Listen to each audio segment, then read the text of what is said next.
I'm Eric Loy, and welcome to Eric Loy Interviews. On this podcast, we talk with folks from the VTuber community on their channels, their talents, their stories, where they come from, and their plans for the future. I am joined by Celeste. Hi! Hello! Thank you so much for having me. Well, I appreciate you coming on. We kind of went around the mountain and back to finally get here to come on, but I do appreciate your extreme patience. Thank you. Please introduce yourself to everybody. Yeah, my name is Celeste, the Celestial Serpent. I'm an angel snake VTuber who kind of got kicked out of the cosmos for failing at her job. And now we're on Earth trying to, fit in, be normal, and secretly trying to find her way back home. But, that's easier said than done. Oh, yes. And we have a little snake friend named Borealis to accompany us through the whole journey. So cool. Excellent. So when did you get started with content creating? Oh gosh. Okay. So back in 2019, content creating as a whole, back in 2019, I was a cosplayer. So I did that for about a year, and then I kind of went to streaming on and off. For the VTubing side, I started out as like a PNG tuber, and then that was kind of iffy, and then I started taking like VTubing seriously since like I think May of this year. So it hasn't been super long. Yeah. So you were kicking it around for a little bit though before you decided to go in with both wings and and get into it. What brought you to it? Did you just really want to get online? For VTubing specifically, when I was cosplaying, I was already using an alias name. Mm-hmm. So VTubing is just like one step further in that privacy realm. So you're like using a different name and you don't have to show your face. Right. And as someone that is a very creative person, I learned very quickly in the adult life that I don't like if I could have a job where I could both be creative and have fun, that's the perfect thing for me. So that's kind of what content creation drew me as a whole, just having that freedom to make things and make people smile and kind of do all the things that I wish I could have done as a kid, but now as an adult. Yeah. Well, you can find those types of jobs if you don't mind, not paying any bills. Exactly. Yeah. If you don't mind the bill collectors, you can always get creative with them too. One of these days, I'm going to have a show on how to get creative with bill collectors, and that'll be nice for everybody. They can always use that every once in a while. But when you know, let me know. So yeah. I'll take some notes. how to avoid as much as possible. So was it comfortable for you when you already done the cosplaying thing. So again, you said kind of putting on having a avatar wasn't too hard for you, but it's kind of different from cosplaying and now having the avatar and performing in front of an audience. Right. Well, luckily my audience is very they're very cool and they're very nice and they like me for me. Mm-hmm. So I'm not necessarily playing a character 24/7, thankfully. It's more of like, this is how I would act in real life, but I'm now a cute anime girl and I don't have to put on makeup to look nice for you guys anymore. So it's like it's kind of the easy way a little bit. You're still performing and you're still, entertaining, but you can still be yourself behind the mask a little bit if you choose to. Or at least that's what I did. Well, a lot of people just have that extra comfort of having just a little bit of a shield anyway in front of them. And when it comes to that sort of thing, and it gives you that just that little bit of disassociation, I guess, a little bit of distance, one step away from actually being up on stage, maybe standing next to the stage on a microphone or something. Yeah. And I think that's also why I kind of set a rule for myself that if I don't have to show my face, I won't. I know a lot of people, at least now, in like the new age of VTubing, I like to call it, they're comfortable with showing their face or showing, IRL pictures. And I'm like, that's good for y'all. I'm glad it works for y'all. I don't think I could ever do that. Yeah. Again, for privacy reasons. Yeah. It's not something I want to do. Yeah. But, well, there's still just so many different variations that people are doing. You're going from, you yourself, you're doing ASMR and you're doing other types of things on stream. So there's just so many different. It's your mileage may vary, basically. Yeah. And that's a good thing about VTubing as a whole. It's a medium where it's so customizable, and there's so many different types. You can almost find kind of what you're looking for if you search hard enough. Yeah, yeah. I mean, if you really don't find something that at least catches your interest in those streaming platforms, then you're pretty dull. Exactly. I'm putting the basis on you, the listener. It's your fault, not anybody else's. That's a sure way to get people to come back to your show. You insult them immediately. Say some people like that. Some people are like, yes, I agree. It's relatable. Yeah, yeah. Those are the ones you watch out for, though. The for you, how quick were you settled in behind the microphone? For just VTubing Yeah. or ASMR or first just in VTubing. general? First VTubing. Well, okay. Well, I say behind the microphone. I've always been told I'm a very theatrical person, so talking it's very easy. And like I said, I don't play a character on stream. So now ASMR and role playing, that's a little different. You are basically kind of voice acting a little bit, and that's still not hard. But yeah, it was pretty easy just to kind of sit down. I will say I'm a huge perfectionist, so I always I went through a period of time where, I was dropping with internet, or I was lagging a bunch, and it was things completely out of my control, but I would just like hold that weight over my head because I'm like, I want to be as best as I can. And my viewers are now like gonna hate me because I have internet problems because I can control that. But I'm just I'm a very type A perfectionist kind of person, so I just try to give the best content that I can, and if people like it, people like it. Are you talking with your hands? A little bit. Can you hear it? No. Called out. Yeah, a little bit. I talk with my hands. No. I see this because you have a very expressive voice, and folks who do have expressive voices tend to use their hands to accentuate what they're trying to say. It's almost like they're acting out the word as they say it. I do that sometimes. I don't act very well, but I try to put extra effect on something and kind of throw extra weight behind it. But I think it works. And the ASMR stuff for you, how did you get involved in that? Okay, so I remember when I was in like middle school, high school, I used to listen to it a lot, and it was more of a comfort thing.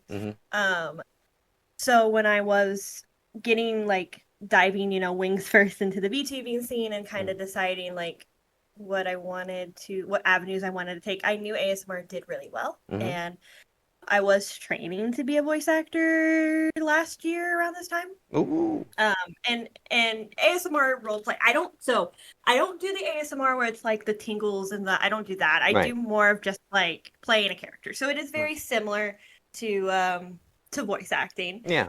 So I think it's kind of another avenue to hone your craft a little bit, even though if I'm not auditioning, I'm still practicing, Oh yeah.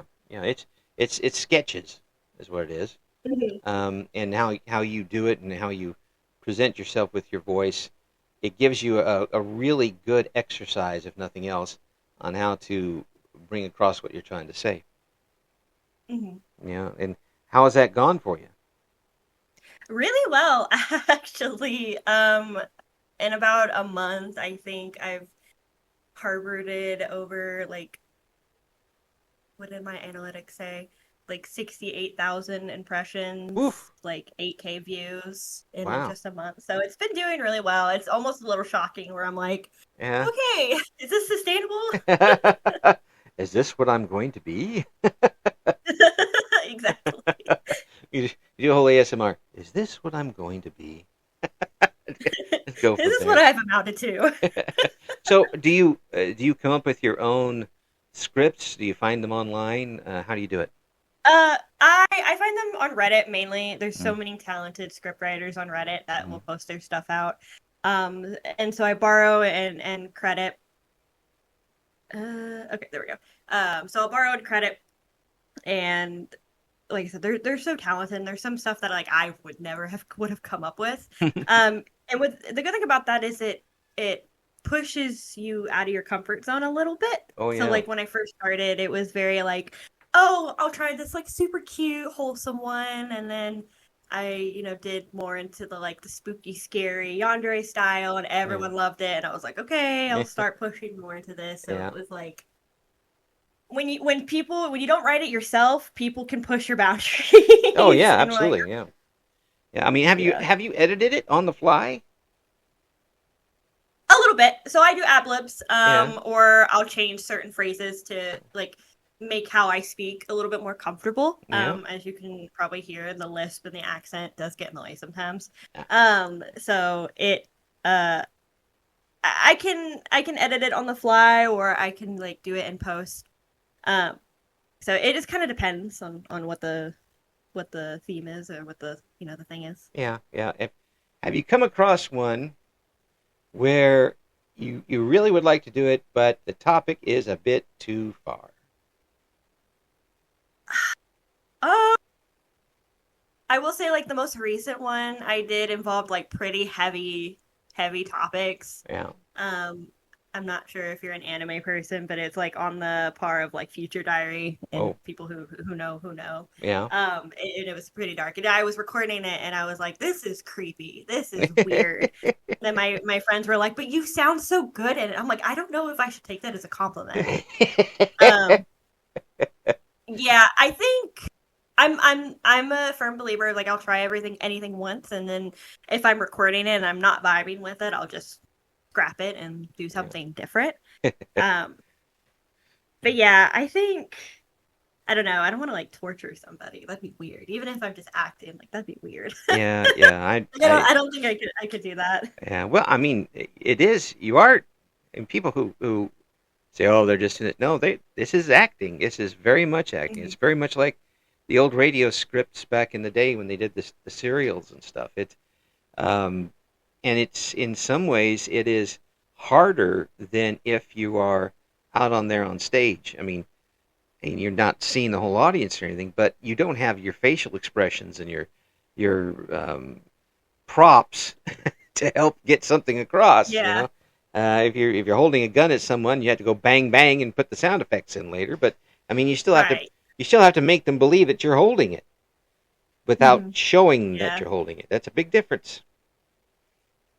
Yeah, and there's something so intimate and raw about just vocals. Mm-hmm. Um, it's like you said, you all you have is your vocal cords. You're Mm-hmm. not acting with your hands. You're not facial expression, body language. You can't use that to rely on. So you really have to kind of push it forward, and it can take a lot out of people. Like I've talked to people that are like, oh, I've tried it, and it makes me feel uncomfortable. Or like when I was doing voice acting, I had to like tell a lot of people would ask me, how do you get into like that really dark, gritty, depressive state for like acting? And I'm like, first off, I play TTRPGs every week, so that's first thing. Second, you just have to be okay with being uncomfortable, Mm-hmm. even if it's just voice acting. So, and Yeah.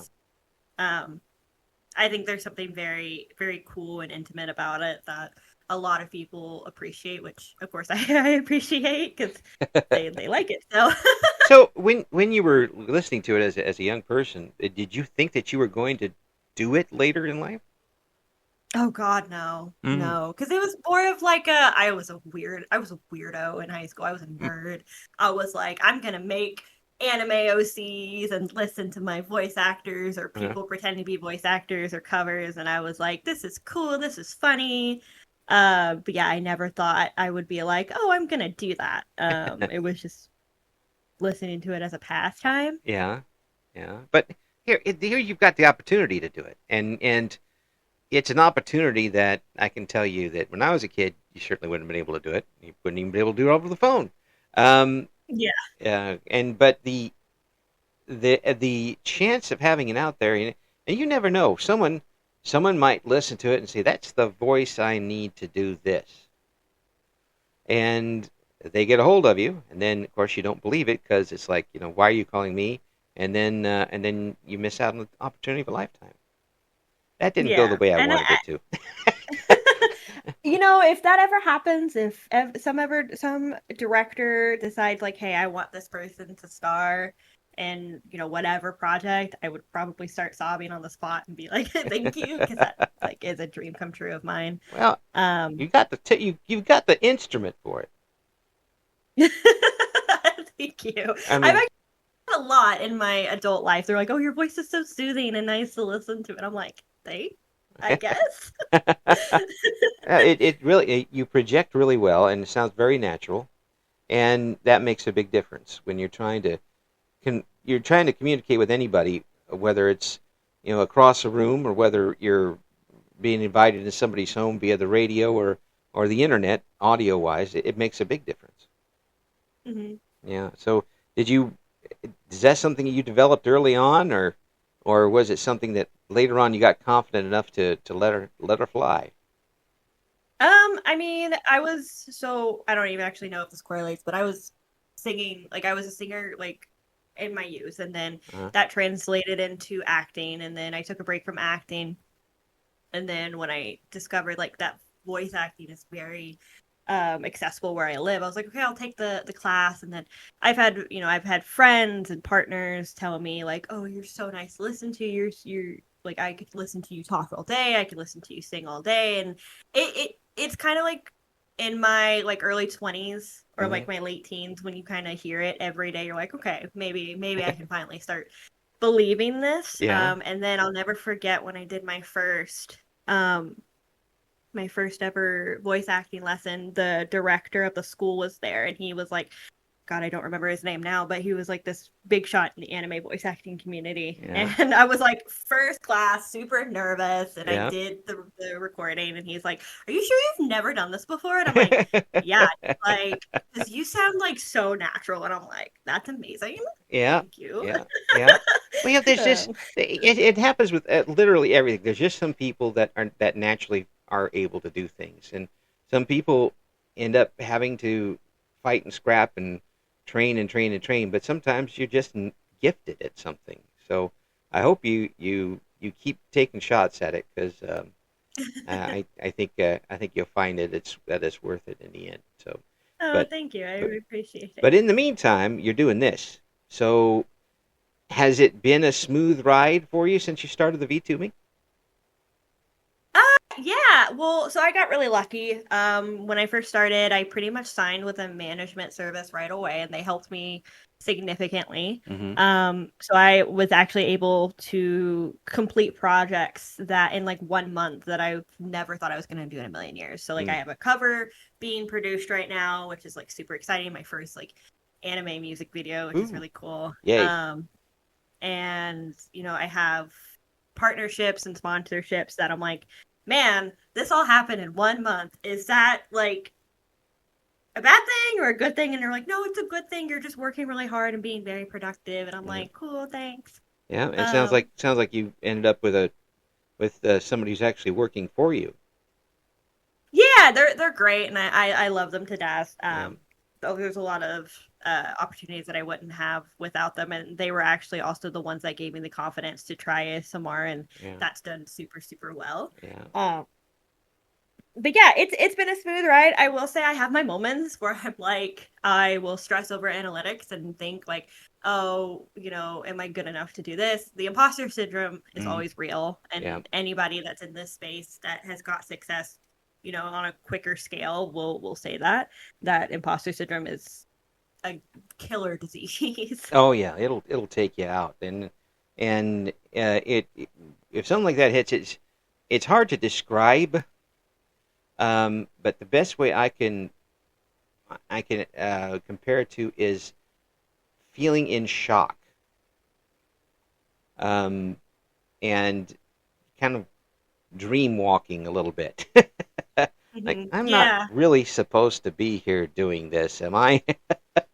Exactly. Yeah. And it's crazy. Yeah, and it for some people it will fade out. Some people it's a tough thing to overcome. But I think everybody who's done some things will have that happen to him every once in a while.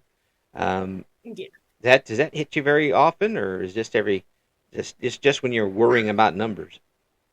Um, it hit me the worst when when I it was probably like beginning of July, mid-July when I first started like going head first, taking this off. When I signed with the management team, I was like, man, am I good enough to have first off, am I good enough to have these people, right? And then second, when I was, doing really well with streaming, I know like compared to most people, I'm still like super tiny, but then I'm like, I'm averaging this amount and I'm like, I've never thought I would get this amount.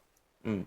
And then, so it hit me really big in the beginning when I was getting all these opportunities. I'm like, God, who am I to deserve like all of this? But it has since trickled down, thankfully. Yeah. I do still get like when things don't do well or I stress over analytics, which is not a good habit. I don't recommend it to It's not a anybody. great hobby, no. Um, That's not.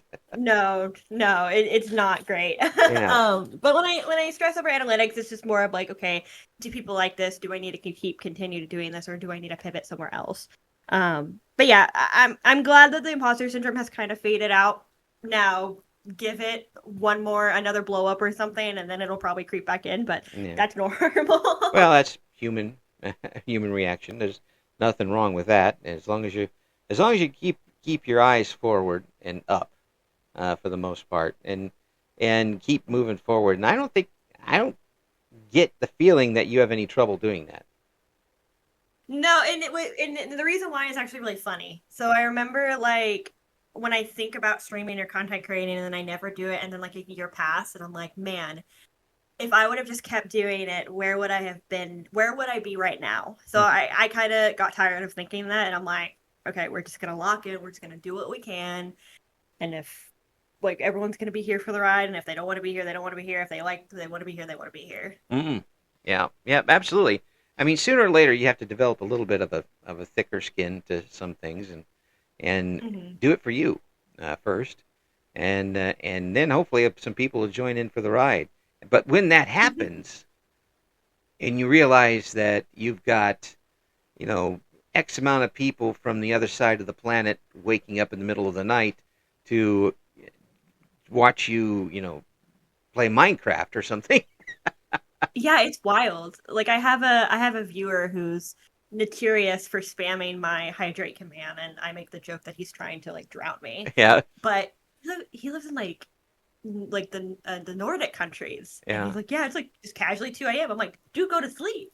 Like I'm yeah. like I'm not that interested. And he's like, yes, you are. And I'm like, okay. Believe it, you are. Well, how does that? When you realized, I mean, you done things before. You'd been on stage with different things before. You did cosplay. You did other things, but now you're realizing that your potential audience is about 95% of the planet.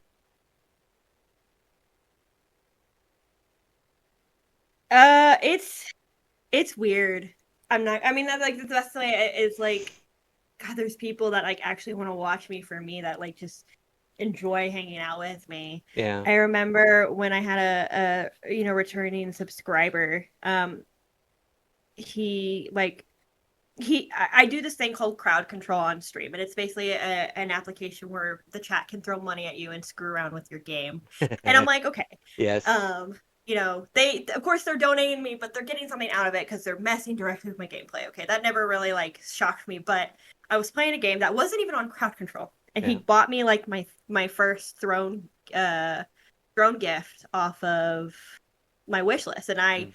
I literally stopped the game because I saw the email come through and I just stopped and started sobbing and I was Oh. like, oh my God, like you did not have to like it was so sweet. It's a little baffling that people like want to support you and Yeah. help you like be better. Yeah. And they like these are random strangers and I'm like I'm so grateful that Yeah. random strangers on the internet like me enough to want to support me. And it's Yeah. like weird because I'm the kind of person that I'm so used to doing everything on my own Hmm. where I'm like I don't ask for help, I don't ask for favors, where I'm like I've got it, like I'm gonna make sure you keep smiling, but I'm gonna take the brute of it. So the people that are willingly wanting to support me, it's a new feeling and it's weird, Mm. but I'm so grateful for it at the same time. Yeah, yeah. Well, Um, as you get older, you you you kind of learn that sometimes you have to let somebody else help you when they want to.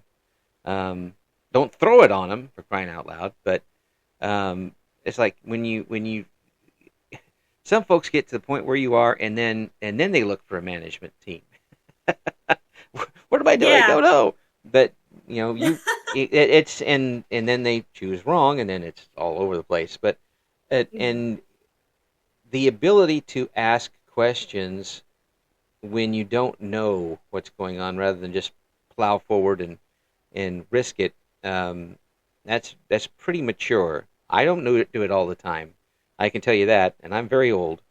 Um, but it does help when you take that and you say you've been you relied on yourself all this time, but maybe you're kind of learning a little bit that it's not bad when someone wants to help you out. Yeah. Yeah, It's a change for sure. yeah, It's a definitely it's definitely like a rewire of the system where it's like, hey, it's okay to ask for help. It's like people want to support you and that's okay. It's not a bad thing because it's like one of those things like growing up you're kind of always taught like when people help you it's a bad thing. It's kind of seen as a negative thing. yeah, yeah. Um but it's like now it's kind of changing my perspective and I always appreciate them and I'm always like, Oh, okay, you've done good now kill me in my game so I feel better. Like you did all this good stuff now like you can kill me and I won't be upset or like you can like screw over my save file and it's fine. And I'm yeah, like, yeah. okay. I imagine it gets to the point where you're like, what am I doing to deserve this? And there's that imposter syndrome thing kicking in. Yeah. And what you're doing is you're sharing yourself with people who have now found that they enjoy being around you. Yeah. And that's what And it is. I'm It's not easy to swallow every once in a while, but it's the truth. oh no, not at all. But like I said, I'm very grateful that I've found my little pocket community. And they are grateful too. And keep buying more throne stuff. That's my little rah rah for your followers. Buy more throne stuff. Buy more gifts. No I'm kidding. Yes, absolutely. Uh, for you said you're kind of surprised where you are now. Did you even really have a goal when you started? Um, Not really. So you'll hear a lot of like bigger content creators say like don't go into this making money, go into this because you enjoy it. And that was kind of like my thought process was I'm going to go in because I enjoy this. I was, making like good money IRL at the time, so I really didn't need it Mm-hmm. for an income source. So I was like I enjoy this. This is fun. I like creating.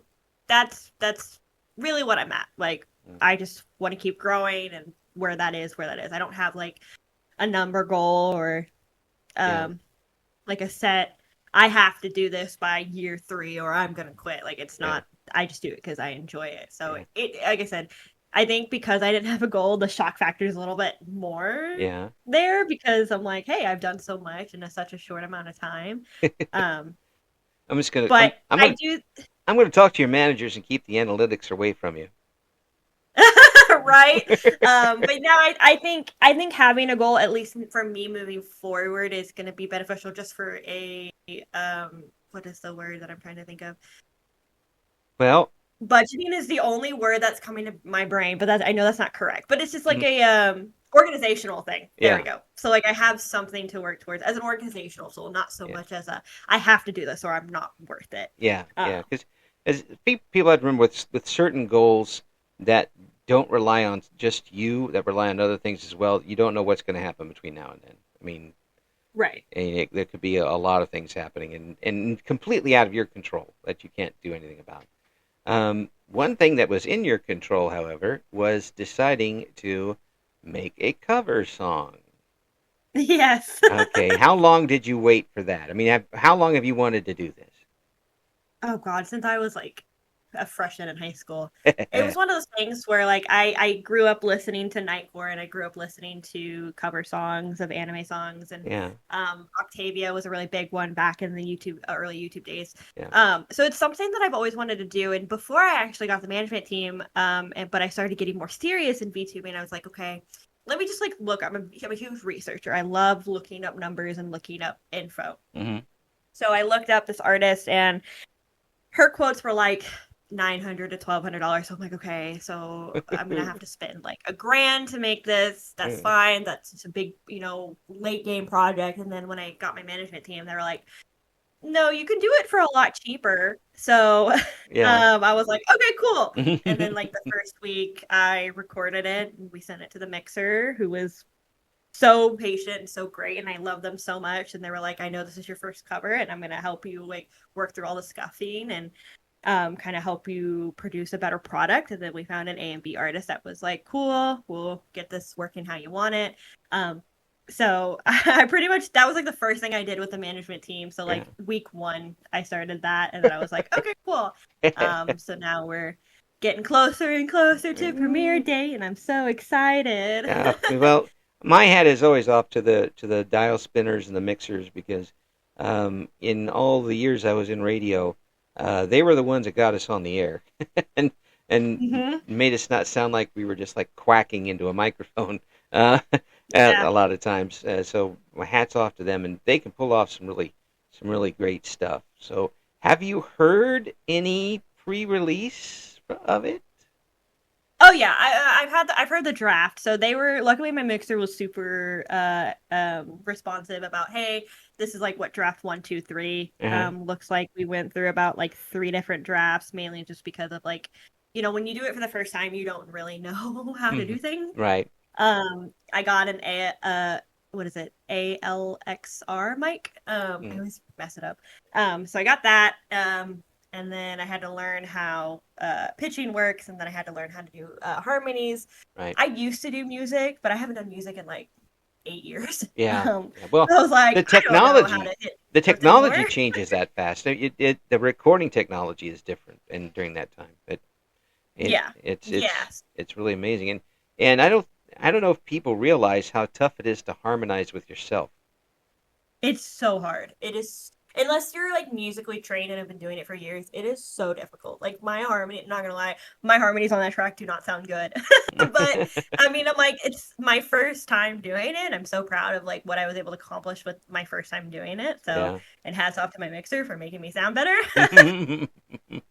But yeah, I've heard the drafts. So right now it's just being put together in a music video with art drawn by my best friend, who gifted it to me as a like congratulations gift. Ooh. So I'm like, yay! So it's like it's a little bit of piece of me and like everybody that supported me. So I'm super excited to get it back. Oh, I can hear you. I can hear it. I can hear it in your. Or I can hear you smiling ear to ear as you mentioned it. But that's good. That's excellent, and you'll have it out in time for me to possibly use it on my end of the year music special. Yay! Yeah. Yeah. We always get covers from all of our guests, former guests, and play them together once a year. We're going to do that. This is year 2, so it's annual. Oh, that's cool. It counts. When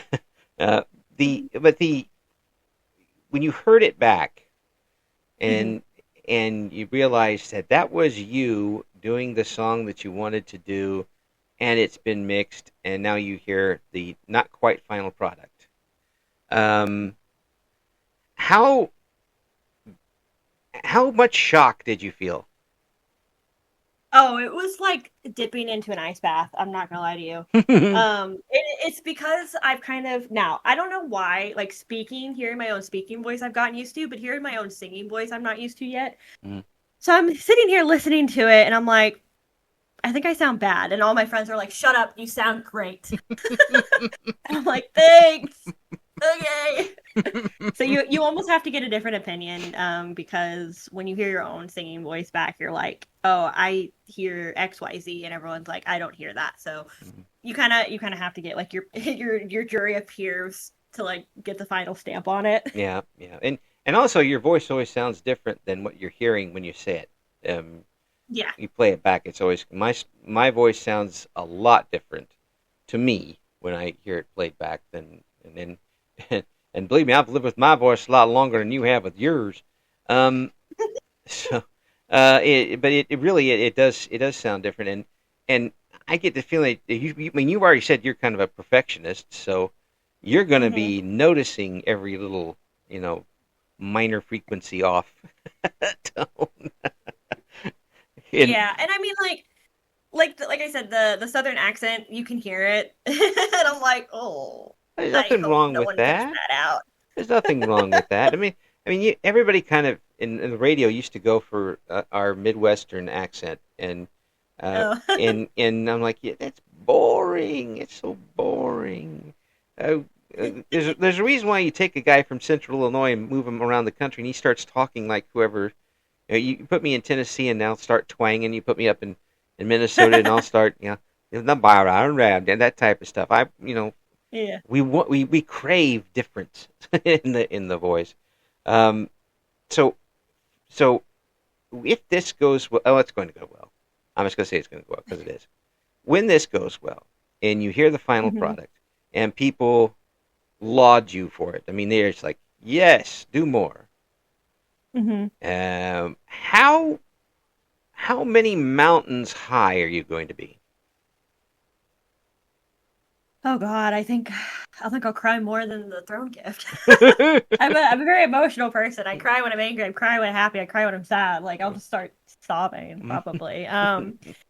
I think it'll be like the good push to be like, oh my God, I can do more and start moving forward with like um moving forward into the VTuber space and the V singer space, which is so nerve-wracking in a way. Yeah. Um of course I want to do more covers. Mhm. Covers, of course, when you have so many different artists involved, they can get expensive and they can get time consuming. Oh So yeah. I don't know if I can commit to like one a month like a lot of people do, but I hope to at least do like one every, 3 months and do like more, casual stuff, which is good. Do the Um same one different every month. yeah, just different genre. Different keys. You like go down to a minor key and do the song, that Yeah. sort of thing. It would certainly give you a niche. You can market around Yeah, hey, that. yeah, there you go. I want to do this like rock metal song next, but I'm like I don't know how to scream. So I have to Ooh. get like I have to get like a compose for that, and Well, that's gonna be you could interesting. like play a real horror giant game of jump scares and then just kind of, There you you know, go. Yeah. dub those screams in. Yeah. That'll be that's actually a good idea. I'll have to take that. Go ahead. My I usually forget my ideas once I have them anyway. Um, too not enough space up there to hold them. So after you get this in, and it's going to be pretty soon, and once this is done, do you have a next hurdle yet, or are you just going to find out? You're just going to wait and see how this one goes. My next hurdle, and it's kind of what I'm already working on now because I'm doing like a sub/donathon on Monday and it's Mm-hmm. gonna be for the week. It's really just building my community Mm-hmm. more. Um because my community, I love them and they're super tight knit and they're amazing, but it is still on the smaller side. So um I want to like grow my community a little bit bigger. Mm-hmm. I want to do like an original like 1.0 design where I can like customize it, but of course that's super expensive. God, I would love to do like a plushie if that's possible. Um but yeah, I think from here it's just growing the community, and I think the cover is going to help, the ASMR stuff's helping. So it's just getting bigger from here. I don't have like a set number, Mm-hmm. but I at least just want to have a more bigger audience so I Yeah. can On do yeah. things like merch and do other things, and Onward they and upward. they You just no, yeah. yeah, that's good because I think you definitely got a great attitude for it, and obviously the folks who are listening think so too. They're coming back for you, and I can't wait to hear this. Do, can you give us the title of the song? So it's from K-pop Demon Hunters because I'm not original. Well, I mean, But it's not Your Idol because everyone does Your Idol, and it's actually the ending song. This is what it sounds like. So, I picked that song because one, it's the only one without Korean, and I don't know how to sing Korean, and I didn't want to butcher it. Two, it's more of a battle cry song, so I was like, yeah, let's do this one. And I know not a lot of people do it anyway. A lot of people do Golden or Your Idol, so I was like, let's be a little original. We're already picking a very popular movie choice, so let's be a little original. No, that's wonderful. It really sounds like you're enjoying yourself so much, and um, it really does sound like it's become a very important thing for you. Yeah, I mean, my tiny baby Celeste is so happy that, oh my gosh, she's singing.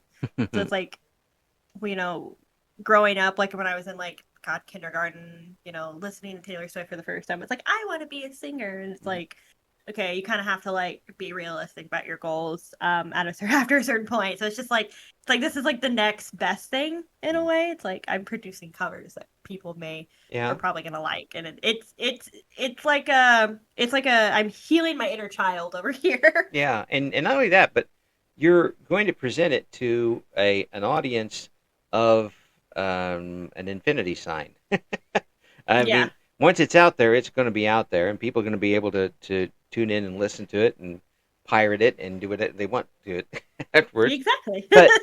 But people Burn it to around, a CD. yeah, people around the world are going to find it one way or another, and Mhm. um, when it happens, and you get comments from someone on the other side of the planet, standing upside down from you, who enjoyed your version of the song. Mhm. How fast will you cry? Oh God, probably immediately. Like if somebody said like, "Oh, this is like the best thing I've ever heard," or "This is like one of the best renditions," or like, oh my God, if somebody said that, "Oh, you inspired me to start singing," I think I would like waterworks for days, for hours. Just explode in water. Just emotions. Well, this is like I've had people inspire me to do the things I'm doing. I can't even imagine like I'm inspiring people to do the things that somebody else inspired me to do. Yeah. So it's an honor. It truly is if that were to happen. Well, it's an absolute honor and pleasure to talk with you here, and I'm glad glad we were able to do it because I got a chance to meet a very talented and wonderful person here. Oh, thank you And again. folks, we're going to have all of the links we've been able to find up on the description for this video. Please check out what Celeste has got going on. You heard from the interview exactly what Celeste is about and what they're trying to do. Just give it a shot because some people you just naturally root for, and you're very easy to root for. Aw, thank you. Celeste, thank you so much for coming on, and we'll check up with you soon. Of course. Thank you for having me. Thank you for listening to Eric Loy Interviews. Join us again next time when we talk to another member of the always interesting VTuber community.